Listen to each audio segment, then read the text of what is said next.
আসসালামু আলাইকুম। আবারও চলে আসলাম শাকের একটি রেসিপি নিয়ে।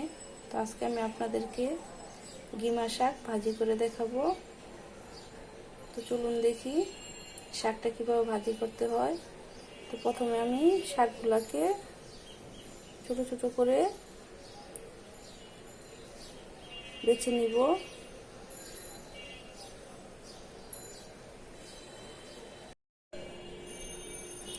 শাকগুলোকে বেছে নিব।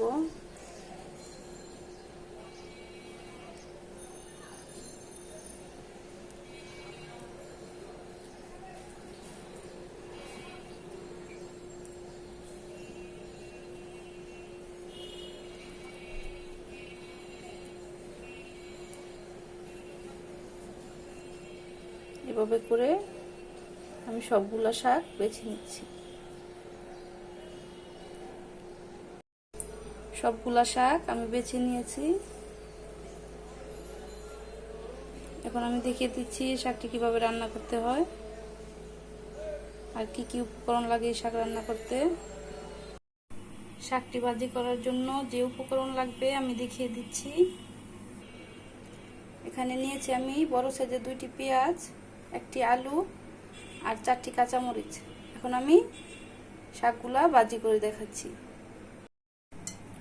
চুলায় একটি ফ্রাই প্যান বসিয়ে পরিমাণ মতো তেল দিয়ে দিয়েছি। তেলটি গরম হয়ে আসলেই আমি শাকগুলা ভাজি করা শুরু করব।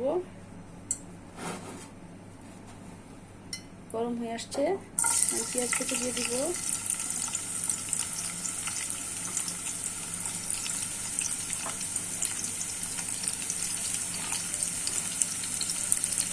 আমি আলুগুলো দিয়ে দিব।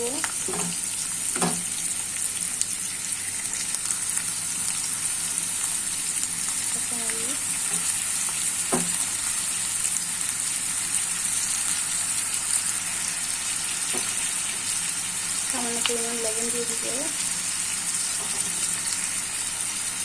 এই করে ভালোভাবে মিশিয়ে নেব।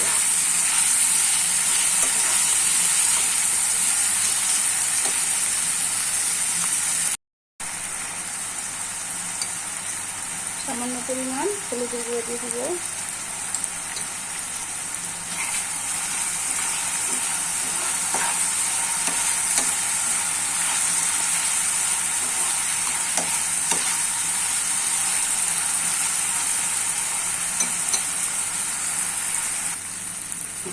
এখন আমি শাকগুলোকে দিয়ে দিব।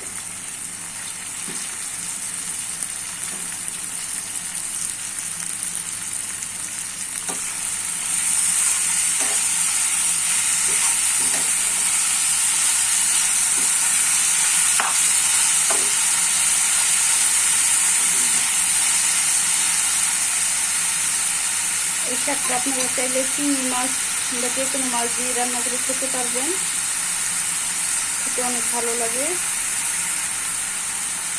ঢেকে আমি 5 মিনিট জাল করে নিব।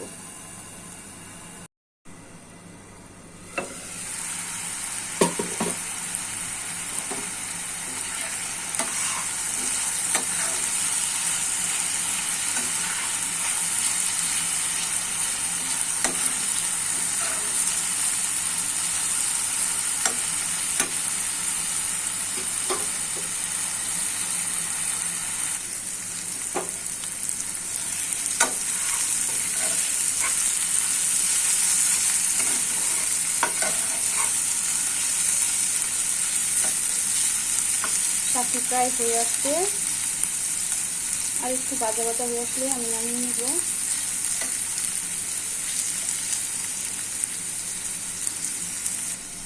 শাক ভাজিটা হয়ে গেছে, এখন আমি পরিবেশন করে দেখাচ্ছি। শাক রান্নাটা শেষ, আমি পরিবেশন করে দেখালাম। যদি এই শাক রান্নার রেসিপি আপনাদের কাছে ভালো লাগে, আপনারা ওইভাবে বাসায় রান্না করে খেয়ে দেখবেন। আর ভালো লাগলে আমার চ্যানেলটিকে সাবস্ক্রাইব করবেন, লাইক দিয়ে আমার চ্যানেলের পাশে থাকবেন। ধন্যবাদ সবাইকে। আল্লাহ হাফেজ।